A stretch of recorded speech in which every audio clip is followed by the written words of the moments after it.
Well, we're recording, everybody. Make sure not to say any cuss words. Gentlemen, I'm going to show you 5 different images of groups of stars. 3 of them have the Big Dipper within that body of stars. As we go through, I want you to tell me what group of stars you are looking at and when the Big Dipper appears. Okay? Sure, yeah. Number 1. Is this Big Dipper or no? That is not what I believe to be the Big Dipper, no. Okay, I will say there are no lines on this. It's just stars. My brain cannot pick up a pattern that says Big Dipper. Okay, then what are you looking at? A trapezoid. The age of Aquarius. Okay. Number 2. I bet it's in there somewhere. Yeah, that's a big one. This one's more like an isosceles triangle. I think that one's got some Big Dipper. Yeah. Number 3. Okay, I'm going to call it. This one's the Big Dipper. It's got to be. It's so much dip. More of a square than a rhombus, and there's an extra little dot after the square. And that to me says Big Dipper. Sure, so number 1, Aquarius. Number 2, Big Dipper. Number 3, Big Dipper. Number 4. The biggest dipper. I don't see anything. Oh, About now. I can't say. You say that 3 out of these 5 have the Big Dipper? Well, I'm garbage. Without that app, you can point your phone at the sky. Yeah. I was just spending a lot of time looking at this guy. I found about 4 or 5 Big Dippers. I'm going to go with Joe on this one. I'm going to say that's nude descending the stairs. And Big number Dipper. 5. That's the Big Dipper. That's the first picture again. That's the third picture It is again. not. Are you That's sure? neither the first I am or third 100% picture sure. again. I don't think it's the Big Dipper. I think that's the Big Dipper. Okay. This proves a suspicion I've had for a long time. And that suspicion is that stars are bullshit. Because none of these were the Big Dipper. It's just stars. Everything's always just been stars in the sky. And we just make up these patterns and none of it matters. And we're all going to die alone. I'm really happy for you that you came to that conclusion. I'm mostly just mad that he lied. Yeah. I mean, never trust a man in a white tuxedo. It's true. What are you, like some kind of a waiter serving lies? This is Deep Dive Divas. Each episode, myself and a guest diva listen to every blessed studio album by an artist of their choosing and share our findings with you. My guest today is Dan. Dan is a wonderful husband and father, not to me, but to someone else. He is the most excellent guitar player I have ever met, and you can and should check out his music using the show notes below.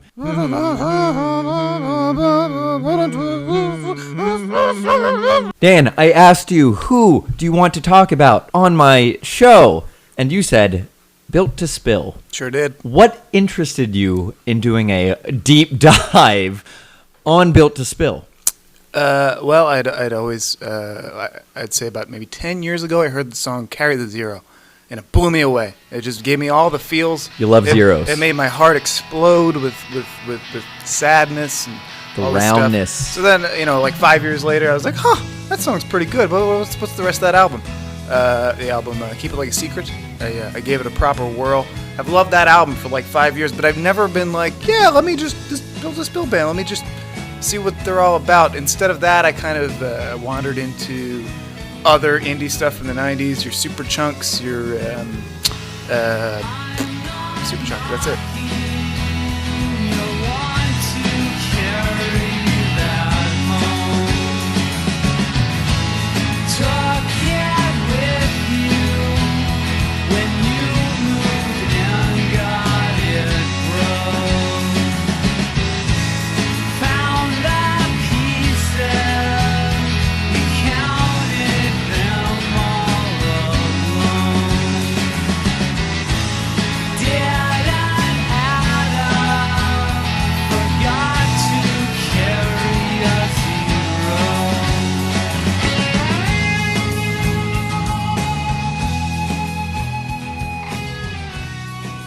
Are you pleased with yourself having come out of this proyecto, as some people south of the border might say?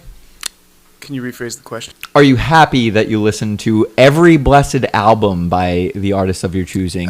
Frankly, I think I would have enjoyed myself a lot more if I had done it over a longer period of time and when I felt like it rather than as a chore. But To be fair, you signed on for this in June. it's true. It's not your fault. I'm not blaming anybody. I'm not blaming anybody but myself. For the home listeners, it's November. Let's think and talk about Built to Spill now. That seems like the right thing to do. That does sound like the reason for this program, mostly. Well, who am I to go against the reasons behind this program? You invented it. You could do whatever you want. Would you believe me if I told you Built to Spill was formed in Boise, Idaho in 1992? Sure would. That's good because that's a fact. Although I don't have a lot to go on based on your credibility because you did tell me that 5 pictures were of the Big Dipper when they, in fact, were not. Since their inception in 1992, Built to Spill has influenced a plethora, a cornucopia, a urethra of other bands such as Modest Mouse, Death Cab for Cutie, even those boys from New York City, The Strokes.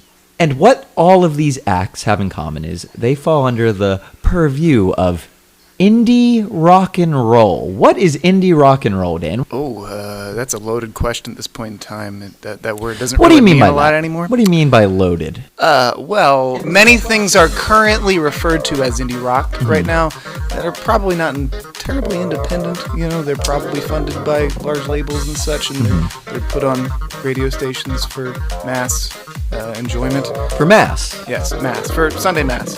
For the Sabbath. Christ has come, Christ has risen, Christ will come again. Oh, we both went for the opera. Amen, amen.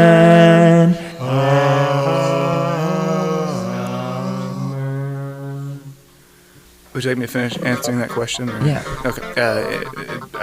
Look, I'm not learned on these here book learning things, but I believe indie rock was a term for independent rock, or alternative rock music born out of many counterculture and subculture movements in which the DIY scenes, post punk and such, they kind of these people that didn't have a lot of money or resources, that they made music that the labels didn't want to promote or didn't want to put money into, said, screw you, man, I'm gonna make it myself.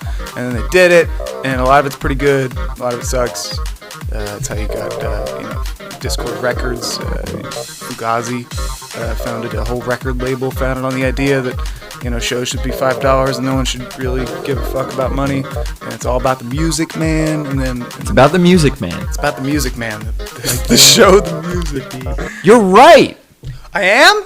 Indie rock, some might argue, goes back to the 1970s between the US and the UK. There are artists playing rock and roll music, but they don't want to buy into what is popular at the time and emulate what is popular on the radio.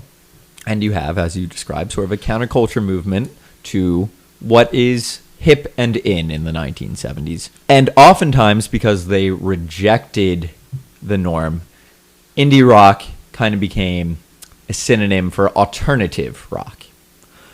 That has changed over time to, as you described, being independent as in not a label. So originally, those indie bands actually could be on major labels.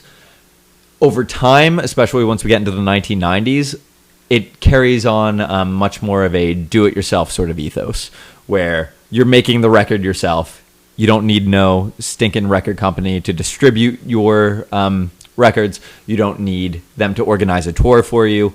You're going to load up in a van with your buddies in your band, and you are going to go to college campuses and play in basements and sell albums out of, the trunk of your car. I mentioned Death Cab for Cutie and Modest Mouse and The Strokes.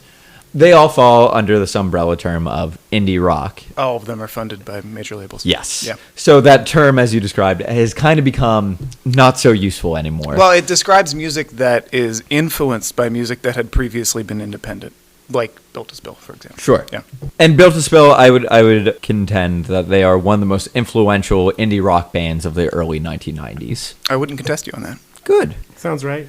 Before there's Built to Spill, you have two groups called Tree People and the Halo Benders, which a young man named Doug Marsh. Who? March? I think it's March, yeah. Martsh. Gotta be German. Polish? Gotta be Polish. Did we just listen to 9 albums of Nazi music? And Tree People and the Halo Benders are split between Seattle and Boise, Idaho. So Doug March is plopping back and forth between these two cities and playing indie rock in these small clubs and, trying to make a living that way. And eventually he will come in 1992 to create the group Built to Spill. And from its inception, he envisions a rotating cast behind him, meaning he does not really want permanent band members. From the beginning, he wants to have new blood coming in every couple of albums or so. So with this in mind, he picks up the first two sacrificial lambs who he knows are not going to make it in the long run. He picks up Brett Netzen and Ralph Utz. He will later marry Ralph Utz's sister, Karina, and for much of Built to Spill's career, they will write lyrics together. And they're playing together for about a year when they start to record their debut album, Ultimate Alternative Waivers, in 1993. Time out. Yeah. I can't get a feel for tone. Is this slapstick silly or is it serious? Okay. So you can interject shit whenever you want. Okay, I can't. Sometimes it's serious, sometimes I can't tell if I'm supposed to be stupid or smart. you can be whatever you want, man. Alright. Okay. Be smart, but don't be embarrassed if you're actually stupid. Cool. When we first got into this project, you said, I think I picked up on something that no one else picked up on. Could you describe what that was? No, because you made me feel like a dummy after I told you about it. It's only because I read about it. You're like, I read it on the internet, I didn't pick up on it myself. Wow. You did. You heard this song and you're like, I know what this is from. And is I true. think that's pretty neat. So could you tell everyone what it is? You read a book, Dan. I did. I read, you guys. I read books. I happen to be reading the Philip K. Dick book, Flow My Tears, The Policeman Said, which is about a man who is in this kind of weird dystopian future.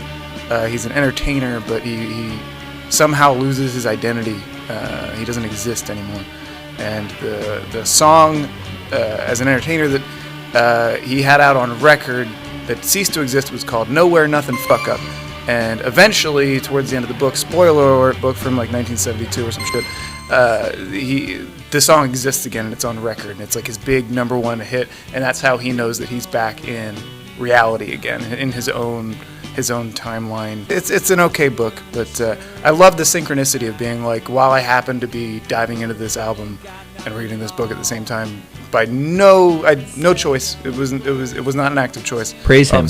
Praise be. So in addition to this title coming from Philip K. Dick's book, he also borrows lyrics from the Velvet Underground's Oh Sweet Nothing, What a fucking hack. to such a degree that Lou Reed gets songwriting credit on that song. So that on this first album, there are 10 tracks. 6 out of those 10 tracks are over 5 minutes long, which for a 90s rock group exceeds the traditional time limit. A lot of rock music and indie rock at that time was very pop-centric. Like their songwriting styles, their structures were very verse, chorus, guitar solo ending. Think like the Rembrandts, I'll Be There For You. It wasn't unusual for nobodies to have a hit at this time.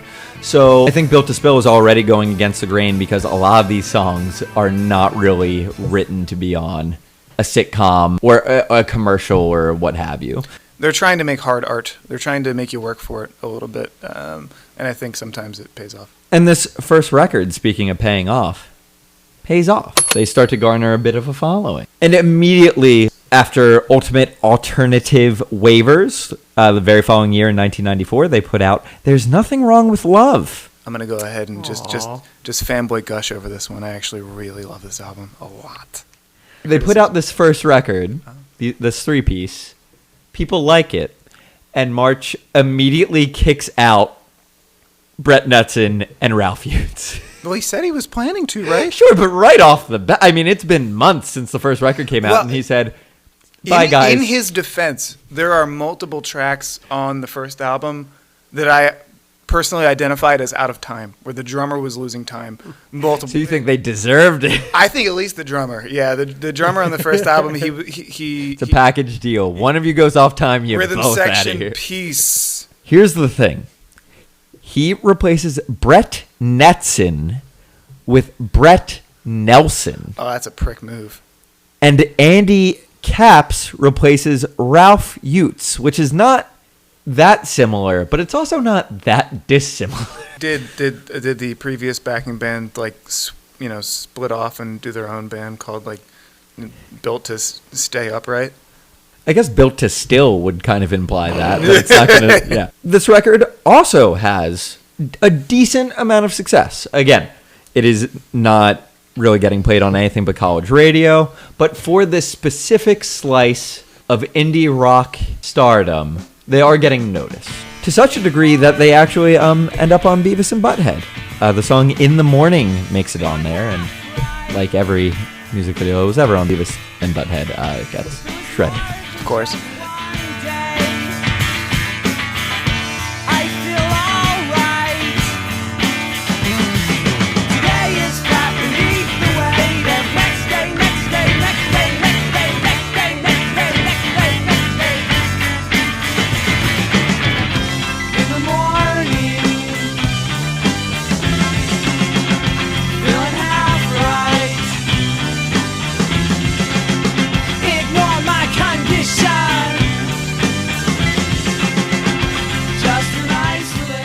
Unless it's like Pantera. Right. Yeah. Right. I don't think it's good if they like your song. Yeah. Retrospectively, this album will be ranked number 24 on Pitchfork's top 100 albums of the 1990s. Would you agree with that? You really enjoy it? Do you I don't think know that's high or low? I don't know what the first 23 were, but I think it's a wonderful album. Let me list them for you. Okay. We don't have time for that. Again, this album has quite a few long songs, kind of goes against the grain of what is popular in 1990s music. But it's got pop style jams. Absolutely. Dystopian Dream Girl, you got your car, got and even the longer ones like Big Dipper is a perfectly good pop song. yeah, for sure.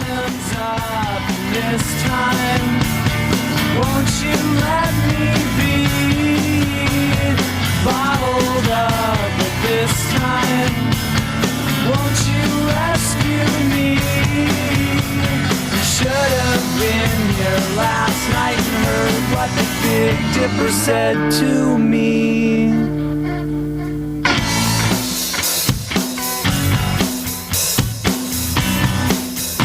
I love pop songs that have a guitar solo in it, so Big Dipper's got that going for it. I think this album also, in addition to the pop, just has really good emotional feels to it. But I think I recall reading that he was anticipating his first kid at this time. And he was trying to envision fatherhood and what that kid's life was going to be like that aligned with his own. So there are all these little like wonderful lyrics that sound quite childish in a really thoughtful sort of way. In the wake of There's Nothing Wrong with Love, which, would you agree with that statement? That wasn't a statement. There's nothing wrong with love. Oh, absolutely, yes. In 1995, now that he has had 2 successful records, Doug March does the obvious thing and stops playing with that band that is growing to be a success. And he records an EP with a group called Caustic Resin, and they cleverly name this EP Built to Spill Caustic Resin. He gets the band back together after inexplicably leaving them to do something else. They play Lollapalooza together, which is the music festival that has toured the world, created by Lala himself. Jane's Addiction Perry Farrell. Oh, Yes. he's got a squeaky voice. Guy likes ghosts. Perry Farrell loves ghosts. Really? Really into ghosts.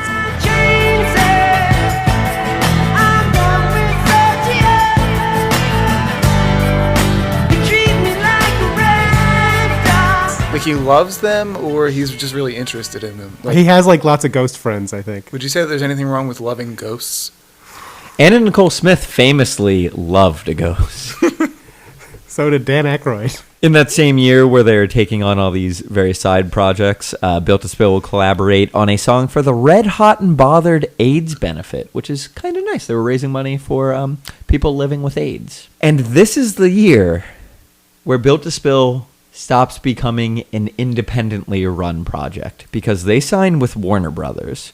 And this is something that I think dazzles and perplexes people to this day, and for me is kind of the fact of the episode here. In their contract with Warner Brothers, they are permitted to maintain, quote, creative control over all of their work.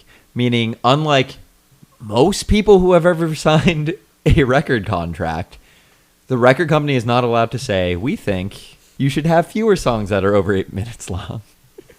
Or you should not plagiarize the work of other artists. They are allowed to do whatever they want.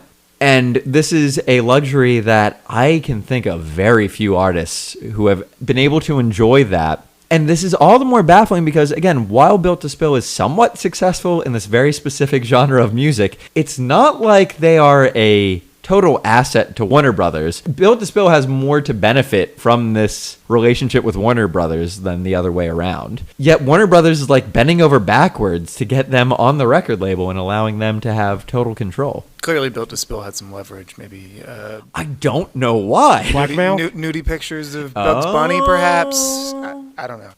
In 1996, there's a compilation album entitled The Normal Years, on which Built to Spill cover Daniel Johnston's Some Things Last a Long Time. This is going to be important later, so don't you forget it. They almost covered Public Enemy instead of Daniel Johnston, which between the two acts, I think all would agree they are much more suited for Daniel Johnston. You can't do both. I would like to see what they could do with 911 as a joke, though. Get up and get down. 911 is joking your town. Get up and get down. Late 911, where's the late The following year, they record their third album, Perfect From Now On, and this is a smash hit for indie rock and roll.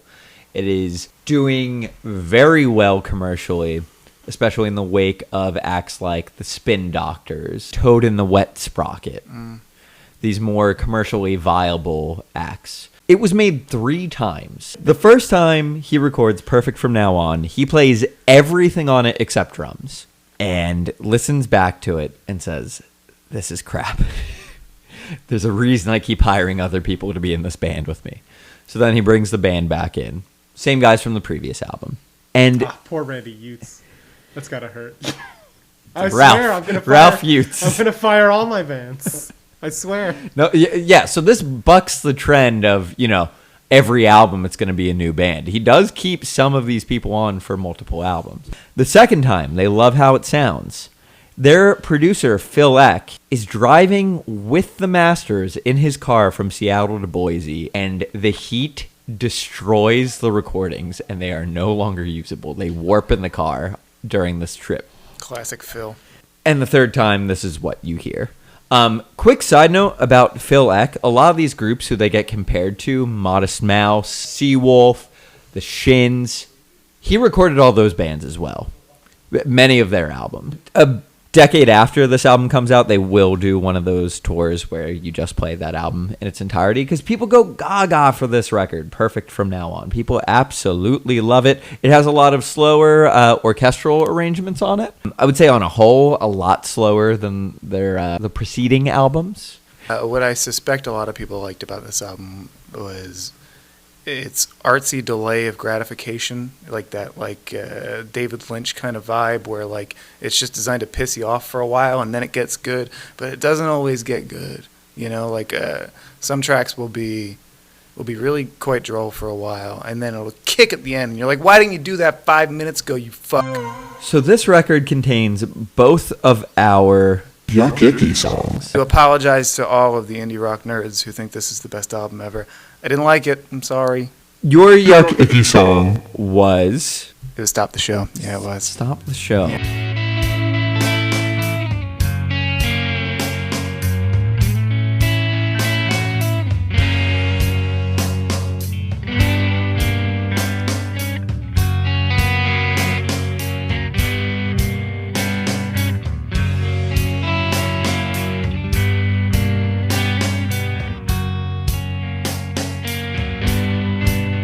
And what don't you like about Stop the Show? It takes like 3 minutes before it becomes anything structurally resembling a song. It's it starts with this really wilty vibe that, like, I feel like if you got like 10 seconds of it, you'd be like, yeah, that was cool. But then the song started, and then the song starts, and then the song doesn't really go anywhere interesting at all. And for me, my yuck icky song is Velvet Waltz.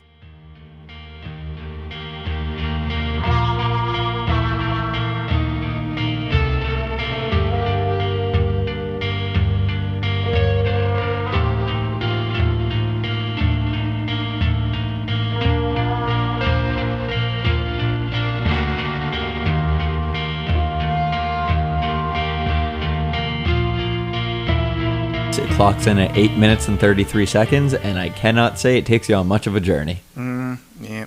I would like to take a moment to back up and say, I don't think song length is always the problem. I think what you do within that length is important. When I was a kid, I was a big Led Zeppelin fan. Like a lot of kids around age 12 are for whatever reason, right? We latch on to them as like that big rock band that's your introduction. And about 10 years later, I was in a CVS waiting in line, and there was a little kid who looked like me at 12 with his buddy, and he had a Led Zeppelin shirt on. And his buddy said, "You don't even like Led Zeppelin. You've never even listened to Stairway to Heaven." And the kid goes, "It's 7 minutes long." So I turned out of the line, I turned back to those kids, and I said, "It's worth the time, kid. Get back in there and you listen to Stairway to Heaven." They follow up Perfect From Now On in 1997 with Keep It Like a Secret in 1999. And at this juncture, Doug basically says to Brett Nelson and Scott Plouffe, "You're in the band from now on." Wait, who's Plouffe? He is the guy who replaces Andy Caps. So he's drummer number 2? 3. Okay. All right. It's been a hell of a ride here. Mouth, you said? You get one Happy Days reference. You hear me? Sit on it. You know how we were sort of just worn out by all those long songs on these previous albums? Yes. So is Doug March. He tells the AV Club, basically, I'm tired of all these long songs, so I'm just going to make them shorter now. And that's the mindset he's in for Keep It Like a Secret. He's definitely going much more pop, more succinct tracks. I think a lot more hard-hitting songs than on the past 2 albums, where it's aggressive, very upbeat, just cool songs.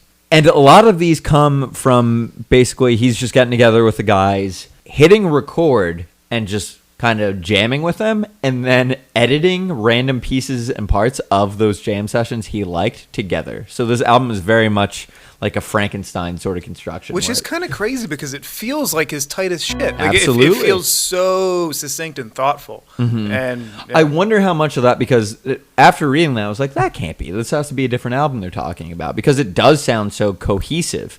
I think he overlays a lot of guitar, and especially like very abrasive, distorted guitar, to kind of cover up some of the places where it's been Hide the spliced seams, together. yeah. And I think he did a nice job with it. Yeah. This album has both of our Yummy Yummy songs on it. Would you like to describe yours? Yes, mine is Carry the Zero. As I mentioned previously, first Built to Spill song I ever heard, and still my favorite to this day. Probably in their top 3 hits, I think. Yeah, To this day. It Probably feels this so is my- obvious, right? It's like I listen to every Built to Spill song ever, and my favorite is their most popular song.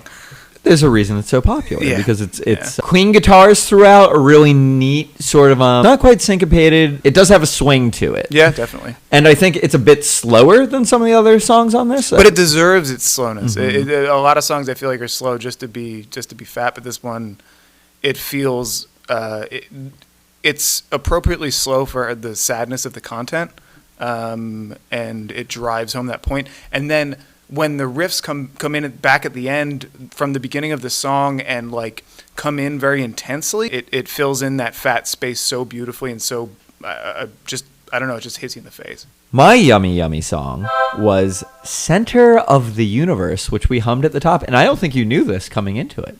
But that was your favorite? It's my favorite Built to Spill song. It's I a love very it. good song. It has everything I love about rock and roll music. There are cool sort of, what do you call those half steps? What's it called? Half step. Whole step? Step by step? Stub step. Chromatic. There are a lot of chromatics in this song. There are neat guitar tones carrying on throughout the whole thing. Everything about it feels in place. Nothing feels like he wrote a song and sung some lyrics over it and hoped for the best. Like it feels like everything is exactly where it's supposed to be, which I think is awesome and very rare. Just keep watching that TV. Hey, what's to see? Waiting for someone to say something that's right.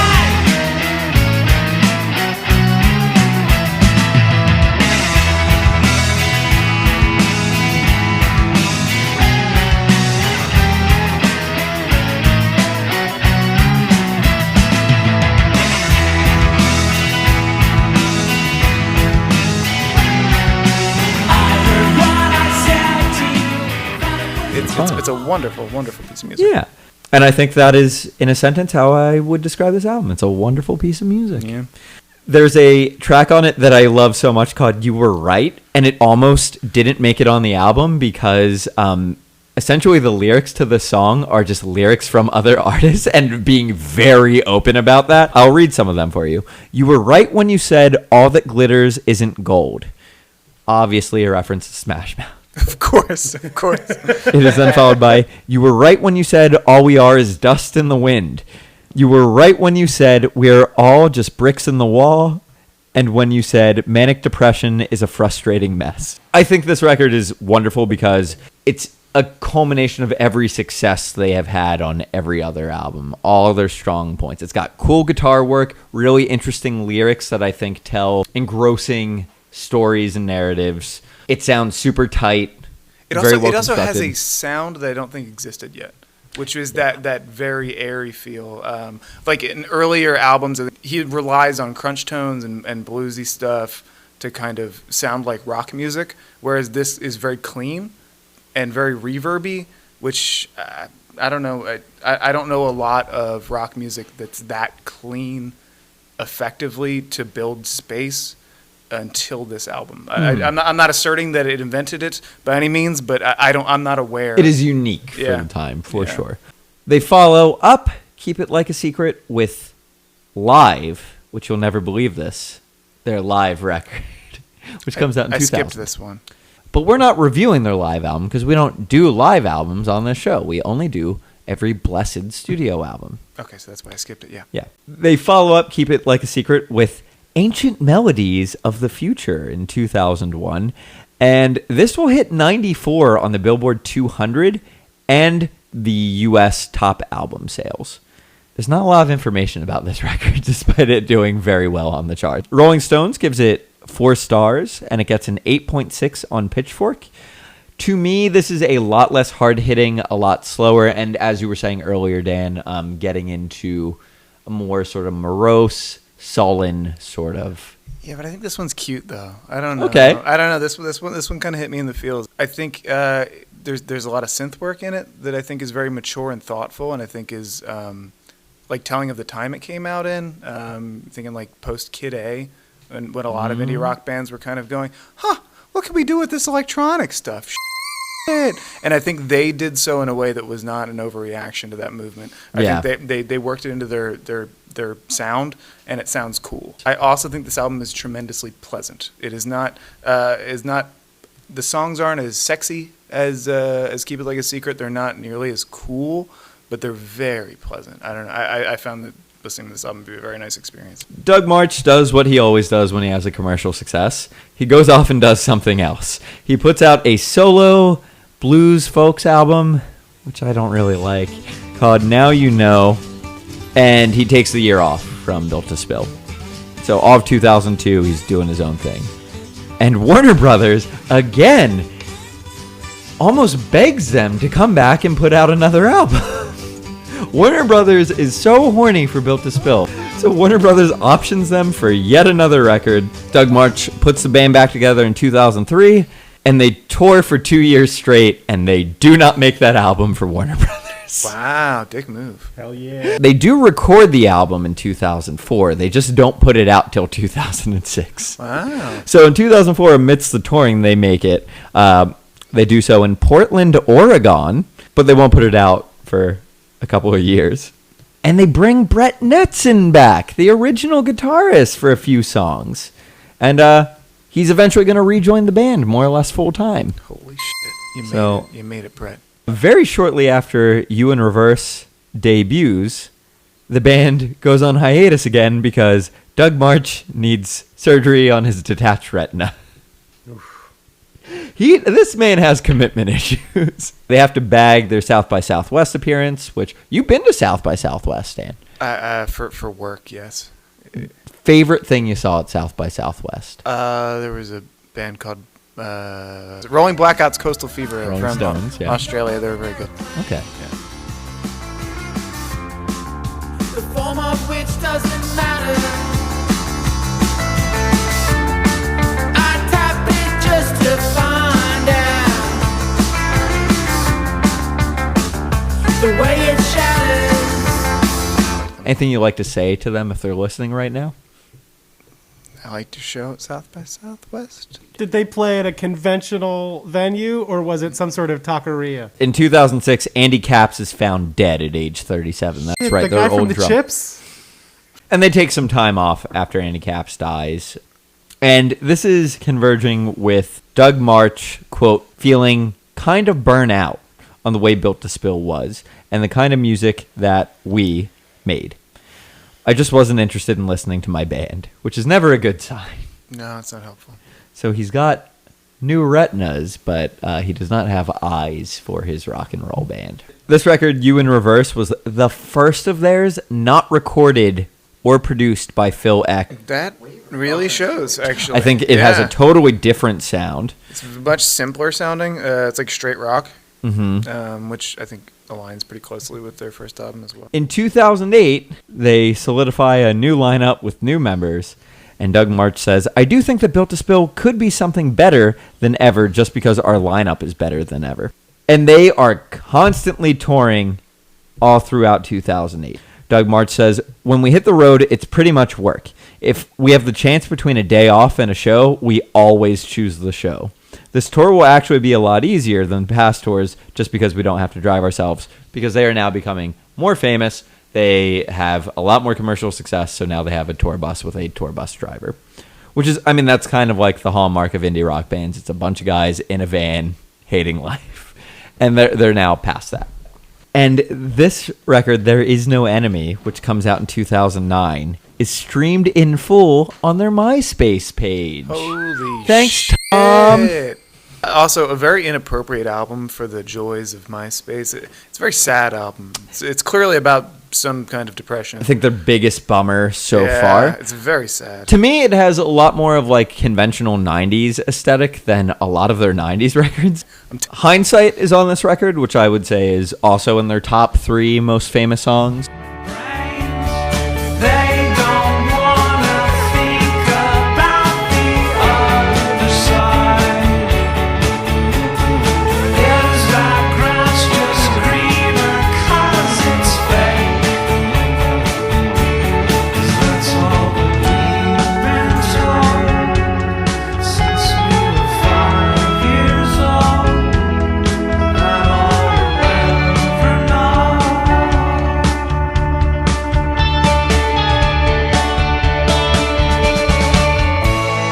Hindsight brings me down, keeps me on the ground. They won't make another record for 6 years. In 2012, he fires the band again, brings a new lineup in, drummer Steven Gear and bassist Jason Albertini. March said, the shift in lineup is completely amicable, which is generally what you say and clarify when things were not amicable. Scott and Brett remain our dear friends. We wish them well on their future ventures. He also says that they quit in a future interview. Well, because in the future interview, he wasn't saying what the lawyers told him to say. With this new lineup, he's going to continue touring for a few years, again, not making any new music. In 2012, they supposedly record a whole album and immediately scrap it, and we never hear it. March said about that Unheard album, the guys and I worked really hard for a long time on that album. We were almost done with it, but I didn't really like it. We reworked a lot of those songs and rewrote a lot of their parts and basically made a new record. So I feel confident that the new album is much better than what it would be. So wait, did they end up putting out what was reworked? It's unclear. Okay. Doug March also says in another interview, this is with Playback St. Louis, I don't want to repeat myself, so I make up different answers and stuff. So he's a crazy pants. Yeah. I'm surprised that St. Louis has its own Playboy magazine. That then does bring us eventually to Untethered Moon in 2015. What do you think about this record, Dan? Well, I listened to it in the car on the way here, so I don't have any notes on it. But what I can tell you is it was okay. I would eat dinner to it. You know, like I wouldn't pour over it too much. It was perfectly pleasant background tunes.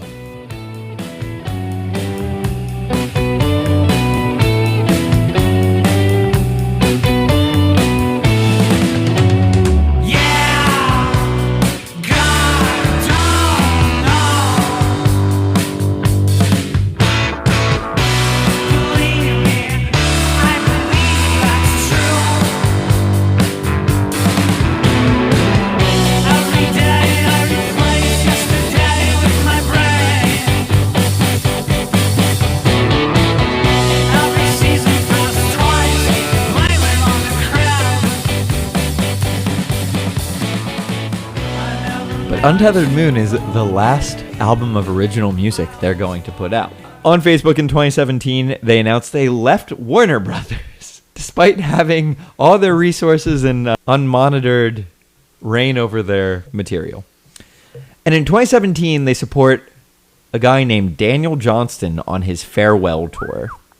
At the end of the tour, Doug March says, that was a lot of fun. Let's do it again sometime. And Johnston goes, yeah, okay. And totally snubs him. What do you know about Daniel Johnston? He was a young man in the 80s, I believe, that did the indie thing that we talked about, where he made his own tapes in his basement. He was a young fellow, a prodigy, right?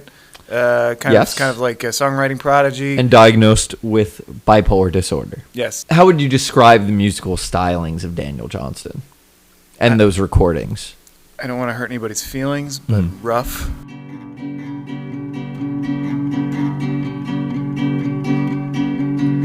True love will find you in the end. You'll find out just who was your friend. Don't be sad, I know you will. But don't give up until true love will find you in the end. And almost intentionally so. They're almost all done on cassettes. He worked in a McDonald's in Texas where he would give people his cassettes as he's like wiping down tables. In the very early days, he would literally record the album in its entirety every time he wanted a copy of the cassette. He didn't know how to make copies, so he would just re-record the whole album again. So a lot of those early copies are totally unique because you'll never hear it the same exact way. And he, it's kind of funny, but really rises to fame when Kurt Cobain is seen wearing one of his T-shirts that has the cover for an album called Hi, How Are You on it with a little sort of frog alien looking thing on it. The Frog of Happiness? Yeah. And that's how Daniel Johnston, I think, really rises to fame is because of this As a photograph. graphic designer. Yeah. It is a great doodle. He has a pretty I wouldn't say his career as a visual artist exceeds his career as a musical artist, but it he made more contends money. with it, possibly. I think he did. He is the subject of a documentary entitled The Devil and Daniel Johnston, which heavily fixates on his mental illness.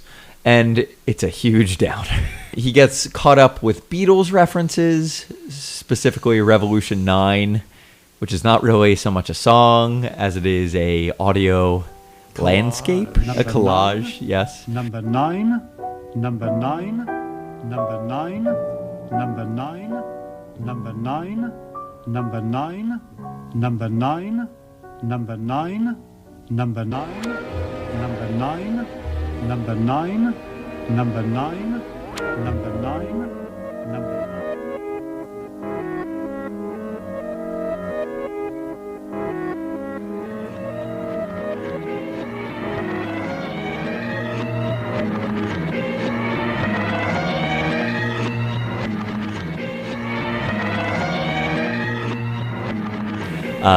He Cut up. screams at an old woman until she jumps out a window of her home. It's rough. Wait, he did that? Yeah. Oh my. One time he crashed a plane. Oh man. I kind of want to see this now. It's a good movie. Huh. If you couldn't tell from my previous tone, I'm not fond of his music. Oh, but big fan over here. I understand he's widely respected in the indie rock scene, but not for me. I watched the movie first, so it was very much like, It's like the music and being informed by the history makes it more interesting. yeah. Well, it was like, Yeah. you know, like, oh, you can read into something so much more when you get like that horror stories from that movie. 2018, again on Facebook, Doug March announces he has fired the band again. Of course he did. And he is now picking up 2, quote, psychedelic Brazilian rockers to play with him in South America. So he does a tour of strictly South America. And he then replaces them with Melanie Radford, who plays bass in the band, and Teresa Esguerra on drums. 2 years after the tour of Built to Spill and Daniel Johnston wraps up, Daniel Johnston dies in September of 2019. And Doug March is on record for not even really liking Daniel Johnston's music. He first heard it because the Butthole Surfers, they appear on a collaboration album for Daniel Johnston, and later Yo La Tengo will cover a Daniel Johnston song, which leads us to this album of them playing Daniel Johnston songs. It's not really good. It's okay. Which brings us to this year. The coronavirus happened, and they were supposed to be touring all the way until now, and they've obviously had to bag all that. It's unclear if they will reschedule any of these shows. They're kind of all in limbo. I think what happened was he got the crooner virus, which stops him from being able to sing. They were very clear that the subsequent tour after the Daniel Johnston record will not be in support of that album, so they are not really going to play any of that stuff. Fair. It just seemed like a fun thing they were going to do. And Doug March, reflecting back on his career as, you know, this indie rock artist, he says, I think why people consider us to be an indie band is because we still carry on as if we were an indie band. We still make the same music we would make otherwise. We have a bigger budget for our own records, but it's obvious that we haven't tried to water our sound down in order to get a Grammy or something. If we tried to make a hit, I don't think we could. And as far as the record company giving us a lot of freedom, I don't really know how to account for that. It's just basically a record company coming through on their promises. Which, how often does that happen?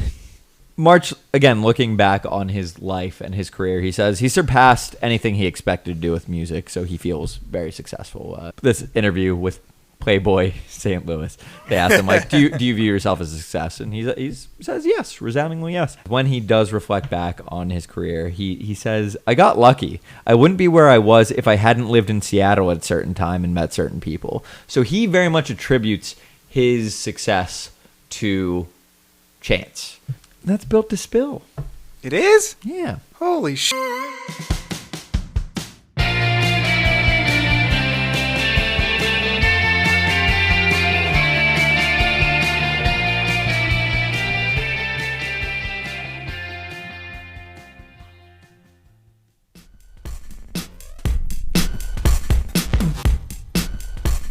Each episode, we like to highlight the up-and-coming work of a discography-developing diva. Today, that is A Day Without Love.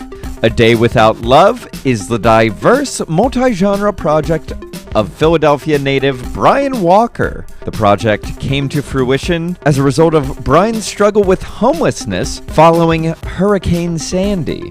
Brian has decided to pursue music with the intent of rising above his own adversity and sharing a story of hope, inspiration, and support for all, much like Wild Hogs 2, starring Tim Allen and the rest. It is time to jump on it with A Day Without Love's track, Good Friends Are Hard to Find. Think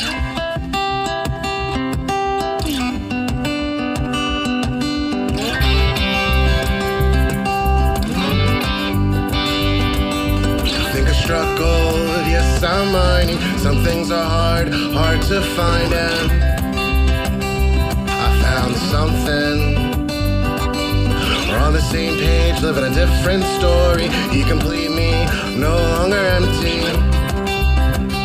The glass is full. You came to me like a walk in the park. We could do whatever we want. Good friends are hard to find. Good friends are hard to find. Good friends are hard to find. Good friends are hard to find.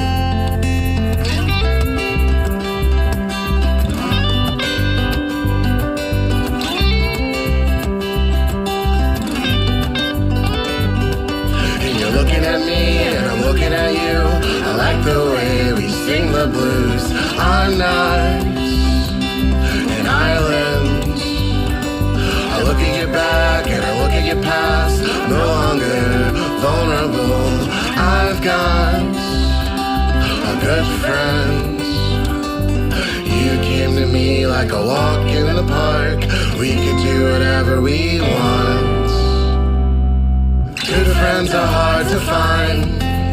Good friends are hard to find. Good friends are hard to find. Good friends are hard to find. You came to me when I was alone. You make me feel at home. Hard to find. Good friends are hard to find. Good friends are hard to find. Good friends are hard to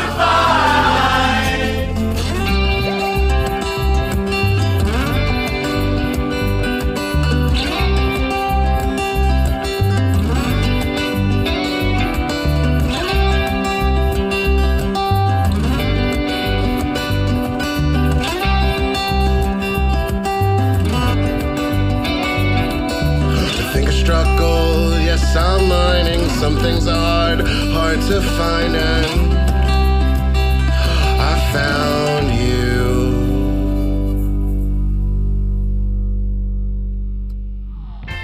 You can hear more from A Day Without Love. Contact us to submit your own music for consideration, view our citations, listen to a playlist of our favorite Built to Spill songs, and support Deep Dive Divas by following the links in this episode's show notes. The best Built to Spill record is... Keep it like a secret. And I agree with my you. God, why is this record eye so to good?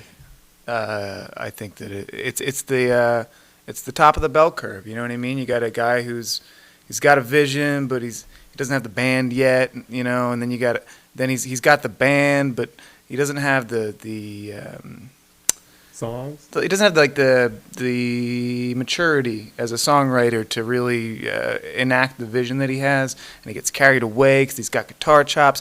Then you get to Keep It Like a Secret, and all of a sudden, all the good things, they just kind of mesh together in this beautiful little melting pot, and it's just a delight to the ears, man. It's unique, it's quirky, and it sounds great. Yep. Worst album. Oh, I'm gonna go. You can't go yet. You have to tell us about your worst album. I'm just gonna run. There Is No Enemy, probably. Okay. Yeah. A very unpopular opinion. That's okay. I didn't. Not with me, but with others. Why don't you like that record? It felt tired. It felt like I'm talking. You know, it's like the back end of the bell curve, right? He's losing interest in his own work a little bit, and it feels like it goes into subjective land way too hard. It doesn't really have anything tremendously interesting to say, at least that grabbed me. Obviously, we're talking about subjectivity. All that matters is what grabbed me. I didn't find it very interesting. A couple decent tracks, but overall, Snoozeville. I would apply everything you just said to You in Reverse, my least favorite record. Oof, so rude of you to say about Dan. I very much enjoyed You in Reverse. That's fine. Actually, it would be a polite thing for you to say about Dan, actually. Yeah. You're all of those things, but good. Go ahead. In Reverse. This isn't important. Just didn't grab me. Just found it boring. Long-winded, especially considering they had 5 years in between Ancient Melodies of the Future and You in Reverse. I really expected it to be a better record, and it just did nothing for me. I think I really like how Phil Ek produces albums, and since he's not on this one, it felt stale to me. Did you know that Phil Ek hadn't produced it before? No idea, but now it makes sense. Okay, so it validates your thing. It didn't guide your thinking. It You was were a like, blind wait a ca- minute, yeah. no Phil on this one? No. I'm not going to give it the time of day. Phil Ector, love his work. Dan, Yes. thanks for spilling with me, bruh. Yeah, I did my best. That's what I did. I did my best. That's all anybody What's the can do. most embarrassing thing you ever spilt? I don't know. I do know. I do know, actually. When I was 9 years old, I was on vacation with my family. I was at Jimmy Buffett's Margaritaville at Universal Studios City Walk. This is not an ad for Universal Studios, but it sounds like it. So I got this giant soda, and I'm sitting at a high top table with my dad. And I get up to go to the bathroom. My elbow catches this giant soda. It's probably like a 40-ounce soda. It's huge. Whole thing just goes on Pop's lap. He loses his shit. My family almost broke up. My dad was yelling at me. My mom was yelling at my dad. And he's like, he spills shit on me all the time. And my mom's like, who cares? He's a little kid. And then he's like, but it's pissing me off. And then they get into a fight in the middle of the city walk. And oh man, I thought my parents were going to get a divorce because I spilled a Coca-Cola on my dad. Yeah, it was the whole thing. Wait, so he said you spill shit on me all the time, but when I asked you your most embarrassing spill, you struggled to think of one. It's a weird question because I'm something I'm fucking asked Why every did you day. prepare that for today? I don't know if this is happening that frequently. I was 9. It's been 21 years. That's why it was so hard. There's so many spills. You might say I was built to spill.